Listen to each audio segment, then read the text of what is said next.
Welcome back.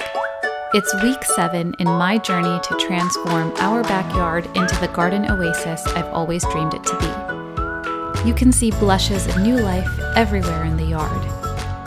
And we're finishing our first improvement project.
Is this the last one?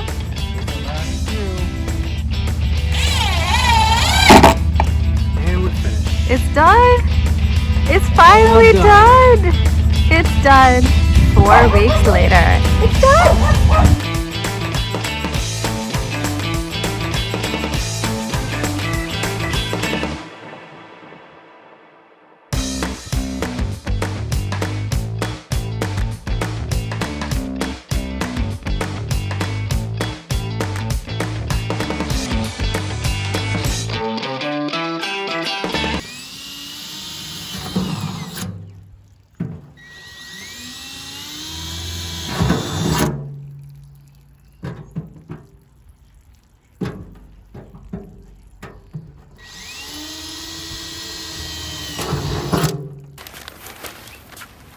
So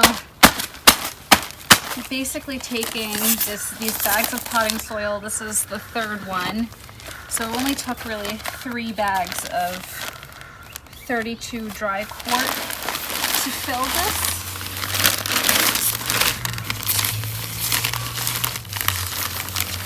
This might actually be too much. Let's see.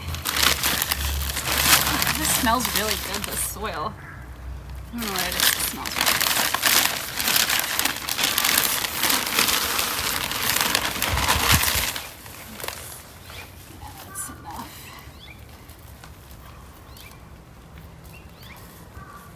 Yeah, so if you want to come over here.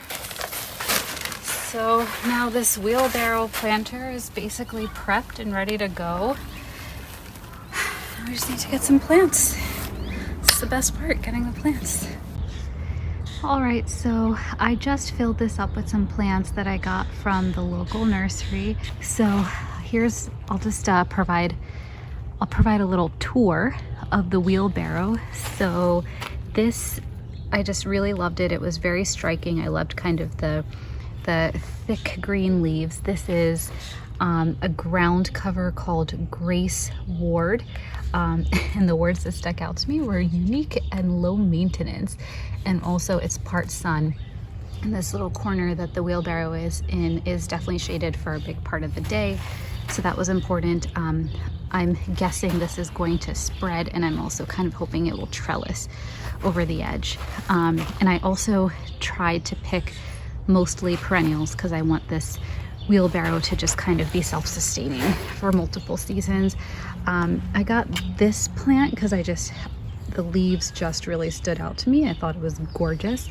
And this is a Lamium Red Nancy, and it will bloom in the summer, so we'll get some flowers later. And it likes part shade to shade, so I was specifically looking for that. And yeah, I'm hoping this will kind of spill over the side as well, and later in the season we'll have this like overflowing wheelbarrow look.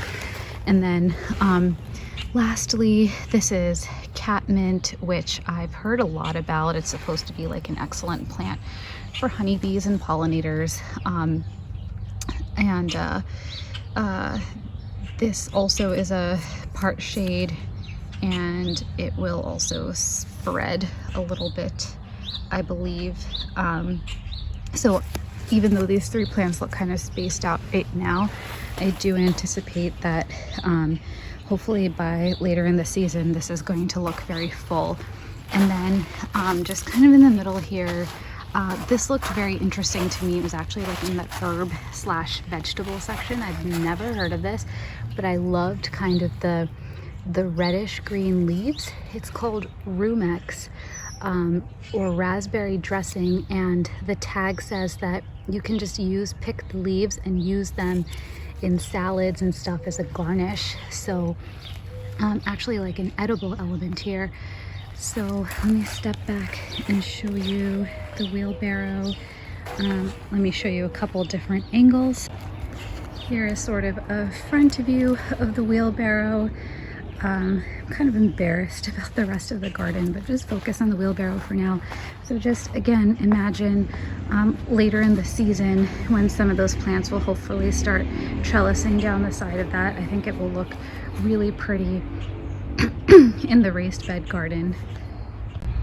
So what I've done here is I've used stakes and string to outline kind of what I'm thinking for what I want this shape of the landscaping bed to be around the shed. So what I'm thinking is something that kind of slopes and slants like this. So it's going to be asymmetrical.